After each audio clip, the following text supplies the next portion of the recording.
ಯದ್ವಾತದ್ವಾ bus ಓಡಿಸುವ ಭರದಲ್ಲಿ ಖಾಸಗಿ ಬಸ್ ಒಂದು ಸರ್ಕಾರಿ ಬಸ್ಗೆ ಡಿಕ್ಕಿ ಹೊಡೆದ ಘಟನೆ ಉಡುಪಿ ಜಿಲ್ಲೆಯಲ್ಲಿ ನಡೆದಿದೆ. ಜಿಲ್ಲೆಯ ಉಡುಪಿ ಮಂಗಳೂರು ರಾಷ್ಟ್ರೀಯ ಹೆದ್ದಾರಿ ಮಧ್ಯೆ ಈ ಘಟನೆ ಸಂಭವಿಸಿದೆ. ಹೆದ್ದಾರಿಯಲ್ಲಿ ಸರ್ಕಾರಿ ಬಸ್ ಮಂಗಳೂರಿನಿಂದ ಉಡುಪಿ ಕಡೆಗೆ ತೆರಳುತ್ತಾ ಇತ್ತು. ಇತ್ತ ಉಡುಪಿಯಿಂದ ಮಂಗಳೂರಿಗೆ ಹೊರಟಿದ್ದ ಖಾಸಗಿ ಬಸ್ ಒಂದು ಸರ್ಕಾರಿ ಬಸ್ ಅನ್ನ ಓವರ್ಟೇಕ್ ಮಾಡುವ ಭರದಲ್ಲಿ ಬಸ್ನ ಒಂದು ಬದಿಗೆ ಗುದ್ದಿದೆ. ಈ ವೇಳೆ ಸರ್ಕಾರಿ ಬಸ್ಸಿನ ವಿಂಡೋ ಸೀಟ್ನಲ್ಲಿ ಕುಳಿತಿದ್ದ ಪ್ರಯಾಣಿಕರು ಸ್ವಲ್ಪದರಲ್ಲೇ ಅಪಾಯದಿಂದ ಪಾರಾಗಿದ್ದಾರೆ. ಈ ವೇಳೆ ಖಾಸಗಿ ಬಸ್ ಡ್ರೈವರ್ ಅನ್ನ ಪ್ರಯಾಣಿಕರು ಪ್ರಶ್ನೆ ಮಾಡಿದ್ದಾರೆ. ಅದಕ್ಕೆ ನಮಗೆ ಟೈಮ್ ಇಲ್ಲ, ಹಾಗಾಗಿ ಬಸ್ ಓಡಿಸಿದೆ ಅಂತ ಉಡಾಫಿಯ ಉತ್ತರವನ್ನ ನೀಡಿದ್ದಾರೆ. ಡ್ರೈವರ್ ಬೇಜವಾಬ್ದಾರಿತನದ ವರ್ತನೆಗೆ ಆಕ್ರೋಶ ವ್ಯಕ್ತಪಡಿಸಿದ ಪ್ರಯಾಣಿಕರು ತೀವ್ರ ತರಾಟೆಗೆ ತೆಗೆದುಕೊಂಡಿದ್ದಾರೆ.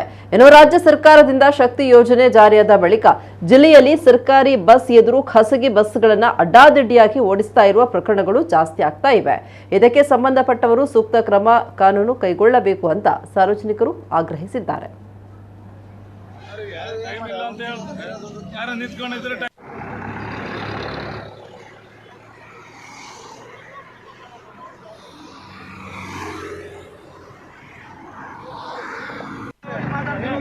ಮೈಂಡ್